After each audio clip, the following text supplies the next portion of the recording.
Now, I do like people when they set themselves challenges, especially when it's for a good cause. So my next guest today is a filmmaker, he's a campaigner, and he's a self-described wannabe millionaire philanthropist, which is a really difficult word to say, but I like it nonetheless. And he set himself challenges with only the aid of Meg the dog and a tent. So please welcome Craig Hornby. Hello to you, Craig. Yeah, hi, Julie. I'm very well, how are you? Pretty good. I'm a bit worn out running up them stairs there.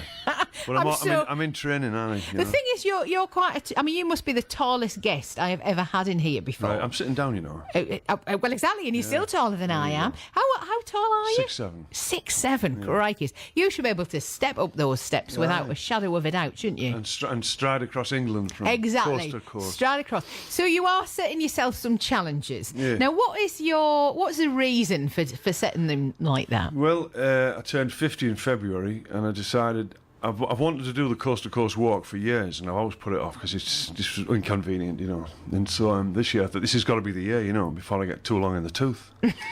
So I decided to do it, and I thought, well, if I'm going to do it, I might as well do it for charity. It's like a no-brainer, isn't it? You know. And I know a lot of people. A lot of people know me through the films and the campaigns I've been involved in, and that Eston Hills and all that. And so I chose Zoe's place over in Hornby. Mm-hmm. Know a lot of people in that area, so it's a great charity. I'm thinking to myself, you know, he's me, sort of 50. All I've got to do is like put one foot in front of the other, and I can walk from the Irish Sea to the North Sea, you know. And then we have these kids there, you know. It's completely the opposite, you know. It's a hospice for under fives, and there for the grace of good fortune go we, you know. I mean, it's a case of like, well, if I can raise some money on the way, it's makes good sense. So I went to see them, and I got the tour, met the staff, saw a couple of the kids, you know, and within 2 weeks I started fundraising on Just Giving, and I've raised £2,320. Wowzers! In 2 weeks. That's pretty good. Because the thing is, there's so many good causes. It's really difficult to kind of narrow down what, you know, to what help you can give to who. So what was it that sort of really appealed when you went to Zoe's place? Well, I mean, just the complete opposite of I mean, you know, like so I can walk that distance, and I've done the Cleveland Way. You know, I've hiked in Australia, New Zealand, and Scotland, and I've actually never done this walk, and I really want to do it. And I'm going to walk from the St Bees in Cumbria, the Irish Sea. We're going to walk across the Cleveland, the coast to coast as far as the Cleveland Way. Then we're going to take that to Rosebery Topping, because the coast to coast then heads towards Robin Hood's Bay, you see. Well, I'm going to go north to Rosebery on the Cleveland Way, then leave that and go straight north up to Western Nab, you know, the heartland, a place close to my heart. Then turn right and head towards through Errington Woods and head back home to Saltburn. Oh, fab! So it's my own sort of twist on the walk, you know. Your own bespoke. Exactly. Yeah. So is it still the same mileage? It's roughly about the same, about 185 mile.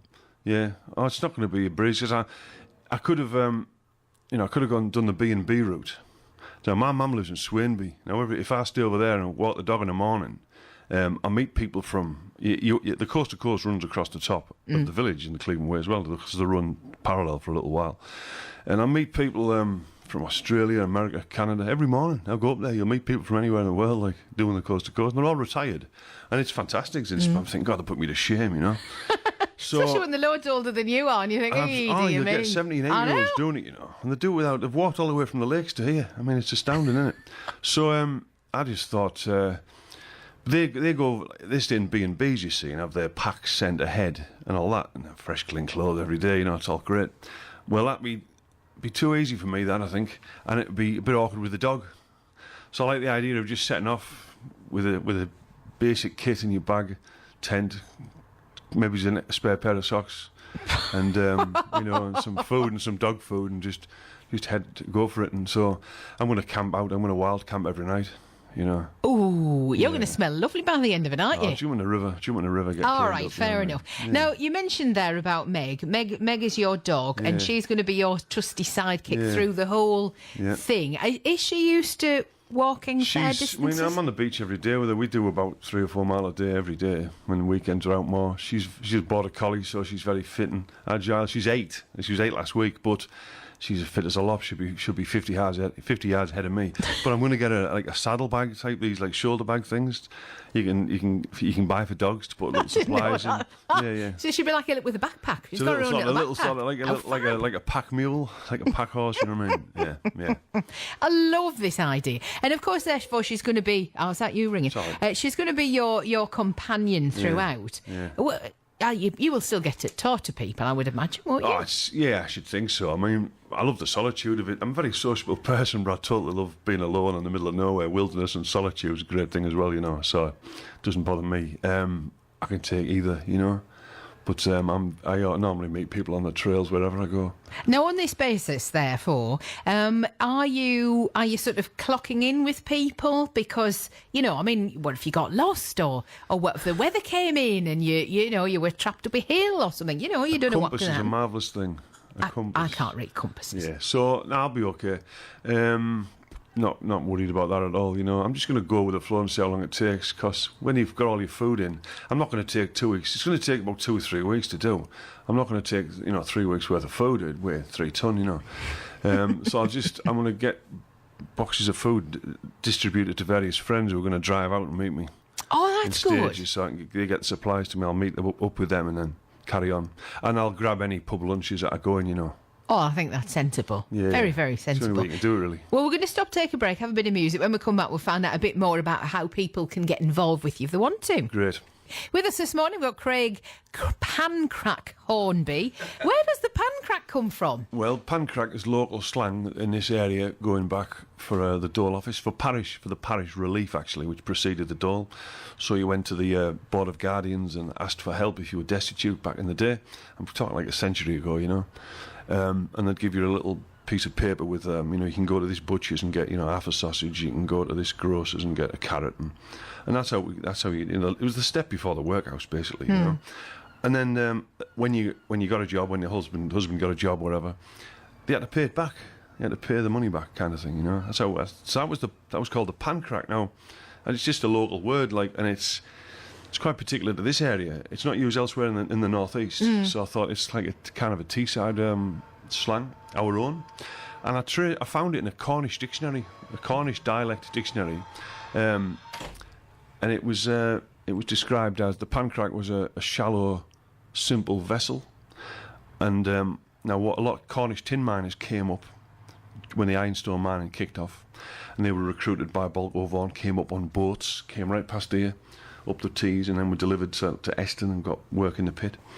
I think it's the shallow, simple vessel is the begging bowl. That term came with those fellas. That's my potential theory. You know what I mean? I have heard of it. So I started making films on the Dole, you see, when I was in my teens. So I thought Pancrack Films was the name. So Pancrack Pictures became a company name, you see. So then it kind of gets stuck as a nom de plume, doesn't it? Yes. Well, you're certainly not a shallow vessel, if that there is absolutely. How nice of you to say. So you are deciding to do this particular walk, your own version of, and it was all for Zoe's Place. Now, there was something you were going to particularly mention about Zoe's Place, wasn't there? Well, it's when I went round there and I met the staff and I met the boss and I said, there's a belief that out there that Zoe's Place, it's well known as a charity now in the last sort of decade or so, and it's. You've got loads of money. Do you need it? People do, yeah. It's a misconception. It costs 1.4 million a year to run, and they get 200,000 from NHS, from the government, right? All the hospices in the country get 200 grand. That's it, right? And they all have to apply for it. It's a grant, you know. Every year they have to apply for 200 grand. The rest of it has to come from other foundations and other charities and other, and donations. That, tons of people raise money for them, don't they? And I'm just one of those people now. And they do great work, and it's, it's got to survive, hasn't it, That's it, because when Mark Guidry was in a few months ago, he did say that people assume, everybody knows Zoe's Place, so you'll have loads of money, but actually they're not, and they're fighting for money like everybody else. And these kids,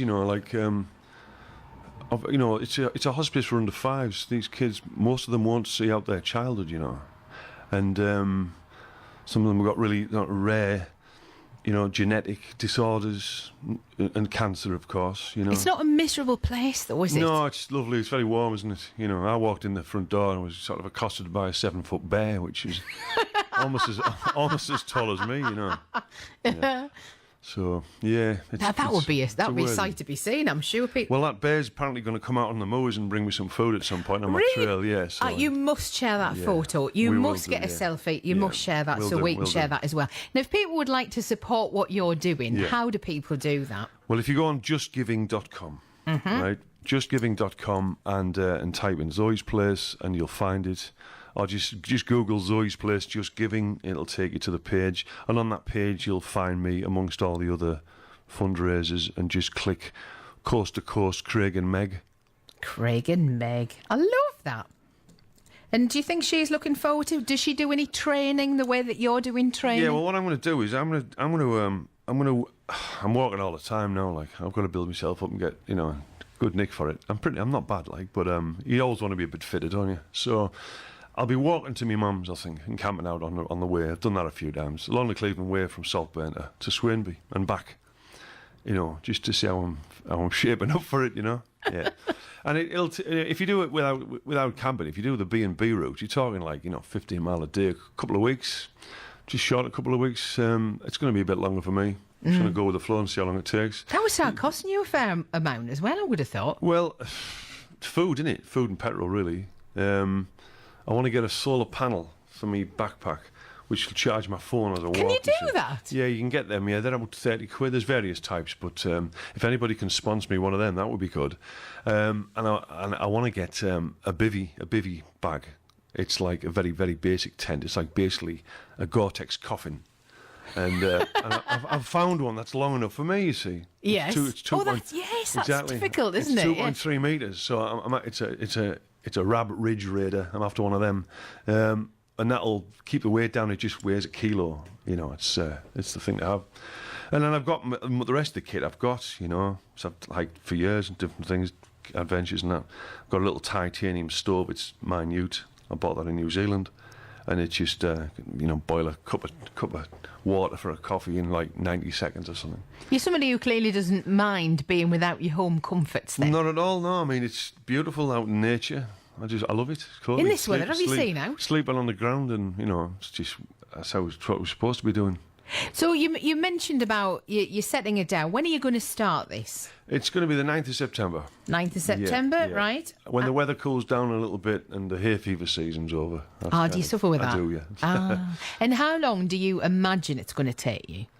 I really don't know, actually, because the hardest part's the lakes. When you hit the lakes, like the first few days, it's really steep.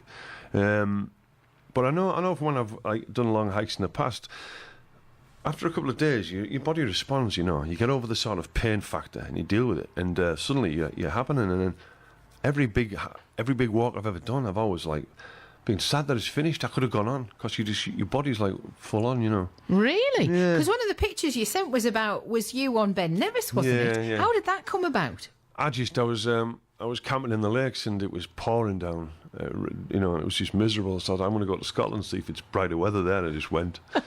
It was a couple of years ago now, and the dog was only a 2-year-old actually, and she just ran up it, no problem, up and down, all the way up. She must have done the distance twice over. But it was great up there, and the first time I'd always wanted to go there, and I'd never been. So got to the top, and it was like stunning. Not a cloud in sight. And there was a guy walking with us, and it was his 12th time. And it was the first time he'd ever had good weather, So I felt really lucky. You felt honoured. Yeah, and that's where we took that photograph. And the dog sat on the top of the trig point on the very top of the peak. And you're Britain's top dog for about 20 seconds, the highest dog in the country. Oh, she looks terrific. She looks in good nick and everything. Oh, yeah, she's a beaut, yeah. Fab. Anything else that you really want to give a mention to before I let you go? Well, just thanks to everybody who's chipped in so far. The donations are coming from around the world, like America and Australia and that, and a couple of £100 donations as well, which is great. But every donation counts. Even people you don't know. Oh, a lot of people I don't know. Yeah, they just got my DVDs and that kind of thing. Isn't that wonderful? Yeah. Doesn't that show that you've made an impact somewhere? You've got to change the world a little bit if you can, eh? Of course you do. Craig, absolutely lovely to talk to you as always. Thanks so much for coming in. I'll give another mention to get people to have a look at your sponsorship page. Great. Thanks a lot. Cheers. Mid-mornings on Zetland FM.